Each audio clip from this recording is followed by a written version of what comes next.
네, 안녕하세요. 선생님 반갑습니다. 자, 오늘은 우리 리퀘스트를 진행해 보겠는데, 이번 주는 질문이 좀 줄었어요. 질문이 좀 줄어서 3개밖에 없네요. 3개밖에 없어도 질문 양은 좀 되는데요. 한번 들어가서 궁금해 하신 점 해결해 보도록 하겠습니다. 자, 지난주에 이제 미처 질문을 좀 못하신 분이 있으신 것 같아서 제가 이번 주까지 한 번만 이 부분을 좀 구제를 해서 답변을 해 드리도록 하겠습니다. 이제 지금 이제 우리가 이야기해야 될 것이 무엇인가 봤더니 문학을 좀 질문을 하셨어요. 문학을 좀 질문하셔서 자, 문학과 관련된 이야기를 좀 해보도록 하겠습니다. 여기 보시면 이제 문법의 문제에서 문학도 이거 문법이구나. 자, 존재했다가 이제 보면은 15세기에 존재했다가 현대 한국에 와서 사라진 자음표에 있는 이응을 후두유성 마찰음 이응을 설명하셨는데 이 표에 제가 이제 그 글씨체라든지 이걸 좀 하다 보면은 얘가 이렇게 명확하게 구분이 잘 안 돼요. 예, 그래서 그래서 제가 꼭 밝혀주는 게 얘는 후음이고 얘는 영국의 비음이니까, 영국의 비음이니까 꼭 좋은 위치로 확인해달라 이렇게 이제 말씀을 드렸던 겁니다. 그래서 혹시라도 헷갈리시면 그게 이제 좋은 위치로 갖고, 좋은 위치를 가지고 좀 구분해 주셨으면 좋겠고, 뭐 이 꼭지 달린 이응도 곧 이렇게 통일돼 버리고 얘는 곧 사라져 버리기 때문에 그 경계가 이제 없어지죠. 조만간에 경계가 사라집니다. 15세기 이후에 경계가 사라지기 때문에 크게 문제되진 않는데 하여튼 꼭지가 달렸다라는 걸 이렇게 좀 길게 보여줘야 되는데 요거를 좀 못합니다. 자, 두 번째 질문 받겠습니다. 범나비에 대응하는 거. 자, 범나비 글쎄요, 뭐 여기 지금 저도 미리 사전에 읽어봤는데 윤회관에 대한 뭐 아마 이제 그런 얘기가 나와 있는 뭐 그런 서적들이 있을 거예요. 윤회관. 근데 이제 윤회관이라는 것도 중요하지만 사실 이제 이 변납이라고 하는 것을 얘기할 때 빼놓을 수가 없는 게 구준비거든요. 그러니까 이제 흔히 말하는 송민곡에서 감녀가 이런 이제 소극적으로 대응하지 말고 적극적으로 대응하라. 이런 것들이 이제 옛날에 이제 또 김대현 교수님이나 또 조세현 교수님이 쓰신 논문에서 이제 밝혀진 부분이거든요. 그래서 여기서는 지금 보면은 저는 만장송이나 금강산학이라고 생각했습니다. 그 이유는 고민할 필요가 없는 게 편집을 해줘요. 그 작품 전체에서 고르라고 한 게 아니라 교수님이 이제 출제할 때는 그 편집을 한 부분에서 자신의 어떤 처지와 그 다음에 임과의 관계에서 임에게 뭔가 호소를 하고자 하는. 근데 이것이 이제 소극적이고 간접적이라는 거죠.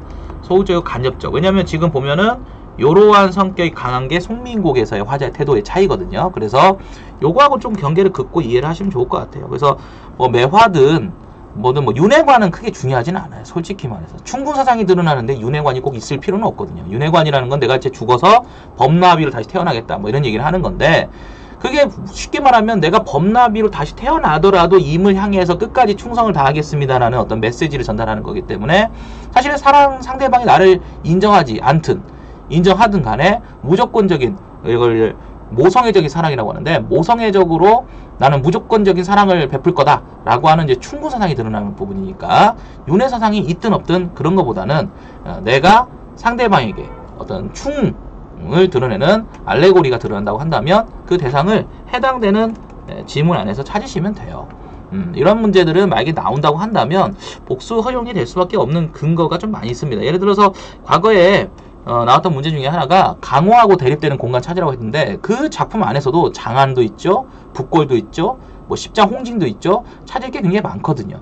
그래서 그 부분에서 좀 집중해서 보시는 게 좋다. 작품 전반에 걸쳐서 찾으려고 하시는 것보다는 어떤 편집이 돼서 나올 거예요, 시험은. 그러니까 이거는 그냥 그렇게 생각하시면 돼요. 작품 전반에서는 한번 읽어봐 주는 거니까. 만약에 이제 선생님이 이렇게 읽어놓고 시험장에 가시면 빨리빨리 이제 그거를 표집해서 푸실 수가 있겠죠. 자, 그 다음에 두 번째로 넘어가보면 만분가의 결사와 삼인곡의 결사를 비교해보라고 하셨는데, 결사에서 자신은 억울한 호사였고 삼인곡도 결사에서 충분사상이 드러난다고 했습니다. 맞습니까? 보통 기본적으로 이제 임에 대해서 자신은 이미 알아주든 알아주지 않든 간에 항상 이 여성이죠, 그리움과 어떤 이런 표상이 드러나는데, 이게 잘 보면은 쉽게 말하면 이제 어떤 충군, 그죠? 충군 사상과 어떤 매칭이 되는 거죠. 그러니까 이게 송민곡이 특이한 거예요. 사실은 이제 조선 교수님이 말씀하시는 게 그건데, 지금 말하는 이제 일반적인 것은 이제 유배가사의 흐름에서 이제 여성 화자, 이걸 충신 연주지사라고 하죠. 이런 이제 구도를 갖고 있는 게 충신 연주지사 노래라고 하는데, 특이하게 이제 송미인곡 같은 경우는 일반적인 충신 연주지사에 비해서는 조금 더 적극적이죠. 그러니까 물론 의녀의 입장에서 본다면 비슷한데, 감녀가 훨씬 더 강하게, 그죠? 알려라! 네가 이렇게 힘들게 산다는 거, 네가 이렇게 그리워한다는 거, 네가 이렇게 님을 보고 싶어 한다는 걸 알려라! 그거를 정확하게 전달해라! 뭐 이런 어떤 의미를 둔다고 또 조성 교수님이 또 논문을 쓰셨거든요. 그래서 적극적인 여성, 뭐 이런 식으로 또 얘기하기 때문에, 적극적인 말하기 이렇게 하기 때문에, 그 부분은 좀 신기한 거고, 여기는 3인국하고 만분가는 이제 거의 유사 관계죠. 이렇게 연결되어 있다고 보시면 됩니다. 이렇게 연결되어 있어서 그 코드를 읽으시면 될 것 같고요. 충신 연주지사의 이런 이제 요소는 사실은 이제 만분가와 3인국, 송미인국으로 이제 딱 일단락이 돼요. 그 이후에 조선 후기의 유배가사에서는 이런 성격이 또 드러나지 않습니다. 그래서 그런 차이를 함께 알아두면 좋을 것 같아요. 자, 강의에서 유배가사에서 천상계와 지상계의 이원적 대립을 나타난다고 하신 것과 관련한 질문들입니다. 지상계와 있어서, 이거 지금 제가 합치 공간이 뭔가 한참 생각했거든요. 솔직히 제가 이게 뭔지. 이게 합치의 공간.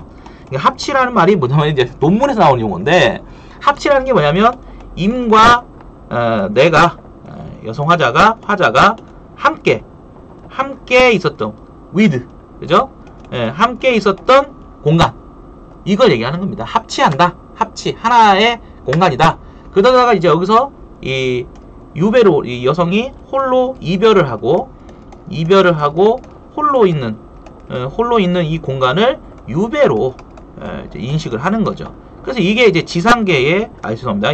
이게 천상계고, 여기에서 이제 보이는 이게 지상계가 되는 것이죠. 이 구도가 조이하고, 그 다음에 이제 정철이 닮아있다. 그러면 결국은 정철이 조이의 영향을 받지 않았겠는가. 이렇게 얘기하는 거죠.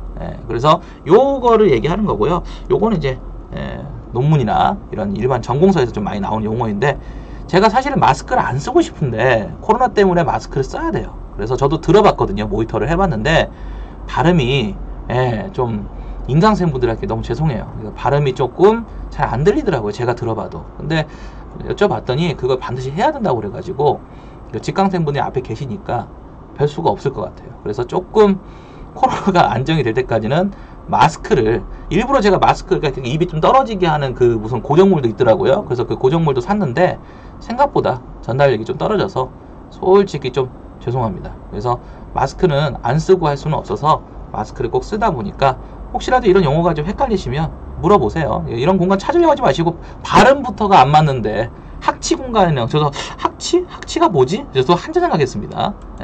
그래서 발음이 부정확하게 나타나는 현상인 것 같다. 자, 그 다음에 넘어가 볼게요. 자, 이번에는 자, 넘어가서 다른 또 이야기를 해볼까요? 담화 표지는 그렇죠. 여기 지금 자리에서 이제 내용 연결 표현이라고 얘기를 이제 풀어서 하는 이유가 이 때문이죠. 내용과 이제 구성이라고도 하죠. 구성이라고 해서 이 두 가지를 이제 모두 만족하는. 그래서 이제 구조 표지어라고 하는 게 텍스트 스트럭처 마커스라고 해가지고 얘가 이제 사실은 이제 응집성이라고 해도 이제 구성면, 형식면에 조금 더 치우친 용어거든요. 그러다 보니까 어떻게 보면 그냥 이렇게 처리를 해도 구조 표지어가 담화 표지어 안에 들어가 있다. 이게 처리를 해도 큰 문제가 없으니까. 그래서 이제 담화 표지어라고 이제 해야 되는가, 아니면 담화 표지라고 해야 되는가. 여기 이제 학자가 좀 나뉩니다. A하고 B라는 학자가 좀 나뉩니다. 이게 좀 아직까지도 좀 합의가 잘 안 됐어요. 이제 디스커스 마커스인데 영어 원 표기로 하면은 문제가 없는데 번역을 하다 보니까 발생하는 문제입니다. 자, 반치음이 종성에서 히읗이 불판됐는데 이제 보통 이제 명사라든지 체형 같은 경우는 이 형태가 이제 아우 같은 게 있죠. 이렇게 이제 형태가 하나가 이제 딱 고정이 돼 있어요. 고정이 돼 있고 얘가 곧 사라져 버리면서 벌어지는 일이기 때문에 명사에서는 별로 이렇게 음절 말에 불파되는 어떤 그리고 애당초 이 시옷이 불파음이 맞아? 라고 하는 논란도 있어요. 그러니까 제가 이제 뭐 이문 교수님처럼 이렇게 불파됐다고 주장하는 학자들의 관점에서 얘기해서 그렇지 시옷은 분명히 마찰음입니다. 마찰음이 정말 파열음, 불파됐다, 파열음, 터졌다 맞아? 이거 아닌 거예요. 그래서 학자들 사이에는 아직도 이게 시옷이 불파된 건지 이런 거에 대한 논의는 남아 있습니다. 그러니까 무조건적으로 맞다 이렇게 하기엔 좀 그렇습니다. 그리고 여기 보시다시피 명사 같은 경우는 아예 이런 어떤 그 형태가 이게 아우죠. 아우가 그래서 아우의 어떤 형태인데 얘가 이제 특이하게 이렇게 좀 이렇게 그 분철이 됐어요. 그러니까 무슨 말이냐면 얘가 보시면 이렇게 썼으면 이게 아우가라는 뜻인데 문제는 뭐냐면 얘가 제대로 쓰려면 이렇게 써야 돼요. 이렇게 써야 되거든요. 근데 이렇게 써야 되는데 어떤 일인지 분철이 됐어요. 명사에서 말이죠. 분철이 돼서 이게 아우란 뜻이죠. 아우와 형 해서 이 아우에 해당되는 건데 분철이 됐어요. 그러다 보니까 이 뒤에 있는 게 이제 음가가 있었을 것이라는 후두 유성 마찰음의 어떤 관계를 바탕으로 이제 설명을 하는 논리가 이제 좀 여기서 다가오는데 뭐 그런 좀 어렵게 생각하지 않더라도 이 분철이 있다는 건 되게 특이한 일이지 않습니까? 그래서 얘가 음절에 말해 온 것은 뭐 불파 이런 문제라기보다는 특이하게 분철 표기가 됐어요. 명사에서. 그러니까 이제 그런 얘기는 별로 이렇게 하지를 않으시는 거죠. 왜냐하면 형태로 문제이기도 하고 의문론에서는 별로 불파에 대한 관계로 설명하는 건 아닌 것 같습니다. 자, 그 다음에 자, 사대부 가사에서 술을 통한 갈등 해소가 잘 드러난다고 하셨는데 그렇다면 술을 마시는 행위의 갈등 해소에 대한 의지적 태도요. 뭐 체념적 태도에 더 가깝죠. 정확하게 말하면 체념적인 태도에 훨씬 가깝죠. 뭐 예를 들어서 청산별곡이라든지 이런 작품에서 술은 자신의 어떤 그런 신세한탄과 그 안에서 그냥 그걸 체념을 하는 어조가 더 강하게 드러나기 때문에 의지적 태도가 드러나는 작품을 찾아보라면 볼 수도 있겠지만 뭐 제가 설명드렸던 부분에서는 체념적 정서도 드러나기 때문에 무조건 의지적이다, 무조건 체념적이다 이렇게 딱 고정시켜서 공부하는 것은 위험합니다. 작품 봐가면서 하셔야 돼요. 관동배곡에서는 체념한 거리가 멀죠. 그래서 관동배곡에서의 술은 그러니까 이런 부분은 제 생각에 부속적인 것 같고 메인은 요거에 대해서 얘기를 해야 될 것 같은데 메인과 지금 부속적인 관계를 조금 구분하셔야 될 것 같습니다. 사주차에 포함한 내용은 아니지만 정석가와 가실이 나누는 반어적 어조의 설명 얘는 이제 좋은 꾸라고 주장하는 사람도 있고요. 좋은 꾸야 라고 주장하는 학자도 있고 또는 좋은 꾸는 흥을 돋궈준다는 거죠. 또는 얘가 이제 악곡을 기반을 해서 정제가 됐으니까 이제 궁중에서 이제 춤과 노래와 같은 악곡의 정제가 됐으니까 여기에서 이제 쉽게 말하면 이제 악기라는 것은 이제 노래를 부르는 기생을 말하는 거죠. 악기나 또는 이제 뭐 가창자, 뭐 광대가 여기서는 좀 약간 반어적인 그런 느낌이 들게끔 불러야 된다. 요렇게까지 이제 해석을 하는 거죠. 사실은 요런 것이 나올 수 있었던 가장 큰 이유는 바로 이제 이 부분이죠. 이 부분. 좋은 꾸라고 주장하는 학자도 그렇고 반어적으로 불러라 라고 얘기하는 학자도 그렇고 대부분 얘가 이제 형식적인 어떻게 보면 형식적인 구인데 그 형식적인 구가 이제 악곡이라고 하는 악곡의 특성상 나오게 된 설명입니다. 이렇게 이해를 하셔야 됩니다. 그러니까 쉽게 말하면 음식을 먹을 때 메인이 있고 에피타이저나 디저트가 있거든요. 근데 에피타이저, 디저트에 너무 신경을 쓰면 정작 시험은 메인 디시가 시험이 나오잖아요. 그러니까 너무 이제 어떤 공부를 하실 때 임팩트가 강한 것들을 너무 기억에 중심에 두고 있다 보면은 정작 시험에 나올 메인 예를 들어서 재밌는 게 뭐냐면 소각가사가 시험에 나왔어요. 그런데 시험에서는 이 단어를 물어본 게 아니라 궁중으로 들어왔다 이거야. 어디서? 민간에서. 이게 답이었잖아요. 이게. 그러니까 메인 디시에 어떻게 보면 신경을 쓰셔야 되는데 어떤 여타적인 거에 꽂혀서 그거를 더 중심적으로 외우려고 하시다 보면은 오히려 시험장에서는 방해가 될 때가 있어요. 이런 것들은 좀 조심하면 좋을 것 같습니다. 자, 그 다음에 여기를 이제 볼까요? 자, 사전지식과 사후지식과 백일식 이거는 진짜 쉽게 말하면 스키마예요. 이거 쉽게 말하면 스키마입니다. 스키마. 이렇게 하면 말하면 편하죠. 스키마. 그런데 이제 문제는 뭐냐면 사람이 가지고 있는 게 있고, 그죠? 이게 사람이 갖고 있는 게 있고, 이게 하행처럼 독서에서 나오는 건데, 요거와 상관없이 어떤 문서나 어떤 텍스트에서 나오는 게 있을 거라는 거죠. 그죠? 요 관계를 설명하는 거죠. 그러니까 이제 배경식이라고 하는 것은 얘가 이제 이미 갖고 있는 풍부한 어떤 덩어리, 그 덩어리를 인지작용을 한다고 하죠. 인지작용을 한다고 보면은 얘를 이제 이렇게 어떤 글을 읽거나 들었을 때 얘가 작용을 해. 이걸 활성화라고 합니다. 활용 또는 활성화. 그래서 우리가 보통 뭐라고 하냐면 배경 지식을 글과 관련해요. 또는 들은 내용 관련해 듣는 내용 관련해서 활성화한다. 이렇게 해서 배경 지식의 활성화 이런 말을 하죠. 이렇게 해서 기본적으로 스키마라고 하는 걸 좀 번역하는 과정에서 나타나는 현상이라고 보시면 됩니다. 이게 이제 스키마를 인지작용이라고 이제 번역도 하고 인지구조라고도 이제 보는 건데, 우리가 흔히 말하는 머릿속에 보이지 않는 블랙박스를 지칭하는 용어 아닙니까? 그죠? 그래서 머리를 까봐도 안 나타나는 인지작용을 얘기하는 거죠. 그래서 사전지식이라고 하는 것은 뭐냐면, 우리가 읽기 전, 그러니까 어떤 일을 벌이기 전, 일을 벌이기 이전에 얘 머릿속에 갖고 있는, 그죠? 요 자체, 요거를 사전지식이라고 하고, 사후지식은 일이 벌어진 다음에 얘를 다 읽고, 그 다음에 여기서 바뀐 거, 변화된 거, 요런 걸 사후지식이라고 하죠. KWL이 그래서 중요하죠. KWL 같은 거 나중에 이제 배우게 될 텐데, 기존에 내가 갖고 있는 지식이 있는데, 읽은 후에 learn, 배운 게 뭐냐, 알게 된 게 뭐냐, 알게 된 게 뭐냐, 요건 변화된 거잖아요. 요런 걸 사후지식이라고 합니다. 그래서 이렇게 경계를 짓고 이해를 하시면 조금 빠르나요. 자, 그 다음에 더 가면 쌍히읗이 돼서, 그러니까 이건 이제 전타금으로 이제 보려는 이제 그 교수님들의 주장이죠. 그러니까 이제 쌍기역, 쌍디귿, 쌍비읍, 쌍시옷, 쌍지읒, 그리고 이제 쌍히읗이 있는데, 얘가 이제 음소 체계로 본다면 하나의 음소예요. 그러니까 이제 얘가 된소리의 어떤 표기로 쓰인다고 해야 설명적 체계랑 타당성이 높습니다. 그런데 얘가 발음이 후음이다 보니까 조음위치가 불완전해요. 예, 조음위치가 불완전합니다. 예, 그러니까 어떻게 하다 보면 이제 발음이 이렇게 치조 계열에서 발음나기도 하고 치음 계열 발음되고, 그 다음에 이렇게 영구계에서도 발음되기도 하죠. 이제 말하면 목구멍에서 넘어오는 바람이 영구계에서 부딪히거나 아니면 치조 계열에서 부딪히면 이 마찰음 때문에 켜 또는 써 이런 식으로 발음이 혼돈이 된다는 거죠. 요거 뭐 현대국어도 히읗이 음절말에 오면 디귿으로, 그죠? 음절말에 오면 디귿으로 발음되는 거.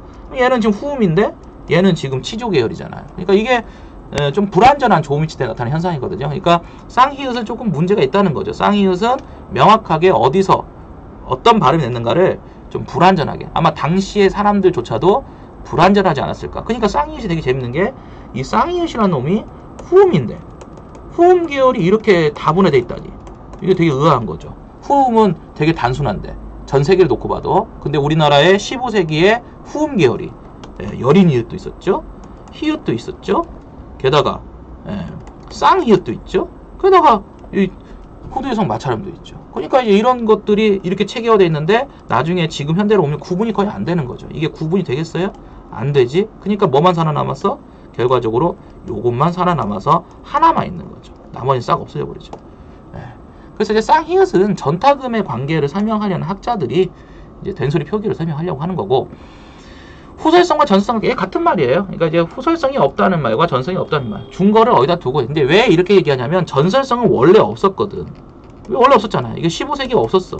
그런데 얘가 이제 20세기 들어오면서 전설 체계가 만들어졌잖아. 그러니까 결과적으로 그냥 원래는 후설성만 그득 차 있다가 그 다음에 후설성이 없어졌다. 이렇게 설명하는 게 맞고, 실제로 교수님들의 이 설명이 가장 중요한 게 뭐냐면, 지금도 모음 사각도를 그려보면은 이 모음을 제외하고는 다 후설이에요. 그러니까 전설성이라고 하는 건 사실 없어요. 전설성이 여기서 이제 발음된다고 했을 때 여기서 발음나는 모음은 없단 말이야. 우리가 이제 모음 이제 뭐 사각 얼굴을 그려보면은 여기서 발음나는 건 없어요. 그러니까 전설성이란 말은 엄밀히 말하면 이런 표현은 문제가 있죠. 왜냐하면 우리의 모음 체계는 다 후설성밖에 없으니까, 이 모음을 제외하고는. 이해되셨죠? 그래서 이제 후설성이라는 플러스 마이너스를 더 많이 교수들이 쓰는 거예요, 그냥. 근데 저는 이제 전설모음 체계, 특히 전설성이 있다, 이 얘기를 하려다 보니까 플러스 전설성을 얘기한 거고요. 그래서 아마 책을 이제 뭐 이론서나 강문서 같은 걸 찾아보면은 교수님들은 플러스 마이너스 전설성보다는 후설성이 있냐 없냐로 설명합니다. 왜냐하면 이를 제외하고는 지금도 다 후설이야. 근데 후설에서 조금 전방으로 온 거죠. 위, 외, 애가 이에 이끌려서. 그러니까 그런 것들을 놓고 얘기한다면 후설성이 사라졌다, 이렇게 설명하는 게 맞다고 얘기하는 겁니다. 여기까지 이제 우리가 또 들어오셨네. 자, 비읍길 규칙, 수입풀 규칙, 어간 활용에 대한 변화의 질문입니다. 15세기 순경은 비읍과 반치음이 있었는데 기저형은 이제 서로 의무 관계가 교체되는 이 형태의 관계라고 생각했습니다. 뭐 이 형태 경우에 그 15세기는 그 어간들의 하나의 기저형으로 보는. 그러니까 15세기를 들어가 보면은 문제가 뭐냐면 돕다와 이게 있을 것이고, 그죠? 또 짓다와 또 이게 있을 거란 말이에요. 그죠? 그럼 이제 이거 중에 뭐가 기저형이냐는 걸 따지는 거잖아요. 뭐 결론적으로 2020대는 얘가 기저형인데 음절 말에 왔을 때 이렇게 음절의 끝소리에서 종성제약이 일어나죠. 그래서 비읍이 되는 거고, 얘도 이제 설명이야. 근데 이 문제는 뭐냐면 이걸 이중적으로 봐도 문제가 없어요. 그러니까 어떤 사람은 이걸 따로 보는 사람도 있어요. 이중적으로 두 개로 보는 사람도 있습니다. 두 개로 보는 사람도 있어요. 그래서 이거를 무조건 뭐 맞다 틀렸다. 그러니까 2020이 조금 되게 재밌었던 거죠. 뭐 학자의 출제자의 어떤 주관을 조금 더 강하게 대응해서 출제를 한 거니까. 근데 사실 뭐 속된 말로 우기면 장사 없습니다. 야, 비읍이 기저형이야 라고 할 수도 있고, 야, 비읍과 순경 비읍 모두 기저형이야, 복수 기저형이야 할 수도 있고, 뭐 수렴제는 뭐 순경은 비읍이 기저형인데 비읍으로 바뀐 거야 이렇게 얘기할 수도 있고, 또 쉽게 말하면요, 과거에는 이거 형태론인데 이제 너무 좀 지금 깊게 들어오셨는데, 이게 지금 의문론이 아니거든요. 질문이 의문론이 아닌데, 물론 내가 설명하고 맞지만 거라하고 어라 알아, 너라, 이게 보면은 얘가 규칙이야. 응? 얘에 대한 얘가 불규칙이고, 근데 예를 들어서 생각해보면 어라 알아를 더 많이 써요. 얘는 별개의 어미야. 별개의 어미. 이렇게 처리해버리면 이 형태도 아닙니다. 불규칙 규칙이 나는 이 형태 교체도 아니란 말이에요. 이런 식으로 설명을 학자마다 이제 계속해서 달리하게, 저도 이걸 비판한 적이 있었거든요. 왜 이런 식으로 맨날 바꿀 거면 왜 가르치냐. 그래서 저도 비판을 하고, 교수님께서 우기면 장사 없다는 소리까지 제가 들었는데, 사실은 연구자들이 자꾸 이제 이렇게 양립을 시켜놓고 통일을 안 해요. 합치를 하지 않습니다. 그러다 보니까 여러분들 공부하시기에 되게 까다로운데, 뭐 그거를 무조건 한쪽 방향에 맞춰서 공부한다는 것은, 교수들도 그렇게 안 하고 있는데 여러분들이 무슨 재간이 있어서 그거를 합의합니까? 제가 얘기하고 싶은 것은 그런 식으로 공부하면 안 돼요. 그런 식으로 공부하면 안 되고, 이렇게 볼 수도 있고 저렇게 볼 수도 있고 저렇게 볼 수도 있는데, 이제 준 사람이 이제 분명히 어떤 그 사례나든지 그 제약을 줍니다. 그래서 이 제약을 된 전형적인 사례를 놓고 봤을 때는 어떻게 설명하는 게 훨씬 더 설명 타당성이 높은가, 이렇게 물어보지, 야, 너 A 교수 걸로 얘기해봐, 너 B 교수 걸로 얘기해봐. 그러면 우리 교수님이 B 교수인데 A 교수가 출제 들어왔어. 그럼 망하는 거지 뭐. 학부 교육이 좀 그런 점은 좀 문제가 있어요. 교수님이 자기 주관과 관점을 자기 학부생들한테 심어주기 때문에 그 교수님이 출제자가 아닐 때는 그게 오히려 벼락 맞을 수도 있는 거죠. 그런 얘기까지는 제가 뭐 여기서 하는 건 좀 그렇고, 그래서 얘는 이제 그렇게 이해하고 넘어가시는 게 맞을 것 같아요. 자, 그래서 기저형을 복수 다중기저로 볼 것인지 아니면 하나의 기저로 볼 것인지, 또 규칙과 불규칙도 설명할 수 있어요. 얘가 따로 규칙이라고 보는 사람도 있고, 아니야 얘가 이렇게 바뀌는 거니까 느닷없이 바뀌는 거 불규칙이야 라고 하는, 여러분 하다못해 한국어 문법 총론 보면은 그런 날개에 그런 설명들이 간단하게 나와야죠. 그러니까 한국어 문법 총론이 되게 불친절한 게 뭐냐면, 공부를 한 학생이 보면은, 공부를 좀 많이 한 독자가 보면은 추론이 되면서 되게 재밌는 책인데, 나는 문법에 대해서 좀 문외하다, 난 문법을 좀 잘 모른다, 문법이 좀 어려워서 그 책을 봐야 된다고 한다면 그 책 되게 불친절합니다. 되게 불친절해요. 알지? 이 정도는 알지? 이런 식으로 쓴 책들이다 보니까, 아니 난 그것도 모르는데? 라는 독자라면은 굉장히 불친절한 책이에요. 근데 어쨌든 간에 한국어 표준문법에서도, 한국어 문법 총론 같은 서적에서도 지금 이런 내용이 다각적으로, 그러니까 연구자마다 다양하게 주장한다, 이렇게 명시되어 있단 말이에요. 근데 다만 우리 책에서는 이렇게 하기로 한다, 이렇게 적혀 있는 책이기 때문에, 이거를 여러분들이 무조건 다중기저인가요? 아니면 반치음이 기저인가요? 아니면 시옷이 기저인가요? 이렇게 못을 박아놓고 할 필요는 없다. 시험에 나올 수 있었던 이유는 교수가 그것을 제한을 걸어놓는 잡다라고 하는 게 있었는데, 얘는 돕다고 다르죠. 그래서 얘는 도바가 됐는데 얘는 자바가 돼요. 그러니까 이렇게 놓고 보니까, 비교를 해보니까 항상 안 지켜지는 거죠. 항상 지켜줘야 된다. 그렇죠? 그러니까 얘를 만약에 비읍을 기저역으로 보고 모음 사이에서 순경이 비읍이 됐다, 이렇게 설명하려면 얘가 예외가 되잖아. 안 지켜지잖아. 그러니까 차라리 이럴 바에는 음절 말에서 순경 비읍이 모두 뭐가 되죠? 불파되면서 비읍이 됐다, 이렇게 설명하면은 일관성이 있잖아. 이제 감 잡았죠? 무슨 말 하는지요? 그래서 원래 순경은 비읍이었는데 음절 말에 올 수 있는 건 8개의 종성, 그죠? 예, 그 음자들끼리 종성해서 얘가 뭐 그렇게 설명했다고 하면은 뭐 문제 없잖아요. 이렇게 설명하면은 이제 순경은 비읍이 됐다고 설명하는 게 훨씬 더 타당성이 높지 않느냐, 이 얘기를 지금 물어본 거거든요, 교수님이 2020에. 수능에 나와요. 그래서 이제 그런 부분을 좀 가지고 있으면 좋겠습니다. 영국의 비음 이응이 왜 소실문자? 소실문자 아닌데요? 후음 이응이 소실문자인데 이게 소실되고요. 영국의 비음은 이 형태에서 이렇게 됩니다. 뭐가 저거 제가 설명하는 과정에서 조금 혼동하신 것 같습니다. 그냥 이렇게 정리하시면 됩니다. 됐죠? 지금도 영국의 비음은 이응은 존재하잖아요. 그죠? 그러니까 그렇게 이해하시면 되겠습니다. 소실문자는 후음 계열, 후음 계열에서 일어났다. 그러니까 애당초 이런 후음이 없다라고 또 주장하는 학자도 있어요.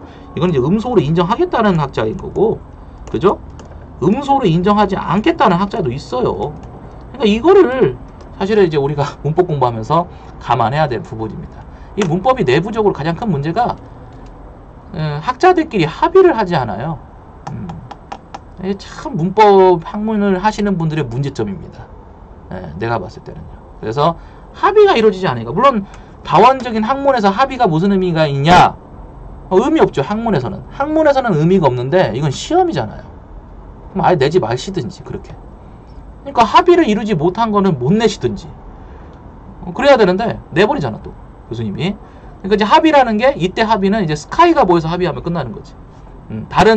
다른 연구자들이 합의를 다 해주지 않았다 하더라도 우리나라 스카이가 모여서 합의를 했으면 합의가 된 거죠. 뭐.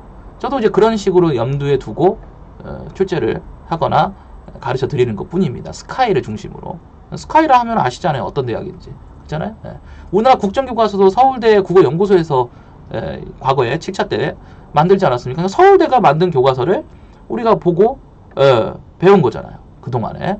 이런 식으로 사실은 이쪽은 좀 제 생각에는 이제 무게감, 그 학회나 또는 학벌이 갖고 있는 무게감에서 결정되는 거지, 솔직히 주장하는 학자들끼리 싸운다고 했을 때 이길 수 있을까요? 같은 박사끼리?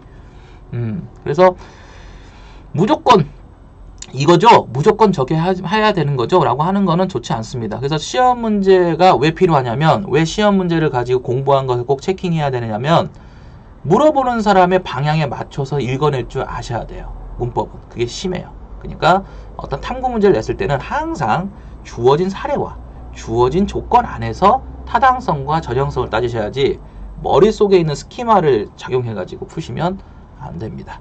그런 것은 조심하시는 게 좋겠어요. 특히 대학의 교수님께서 이렇게 설명하셨어요 라고 하는 건 그다지 큰 의미는 없어요.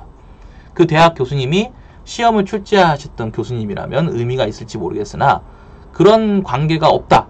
근데 우리 대학 교수님이 그렇게 가르쳐줬다 라고 해서 선생님들의 시험 대비에 전혀 도움이 안 됩니다.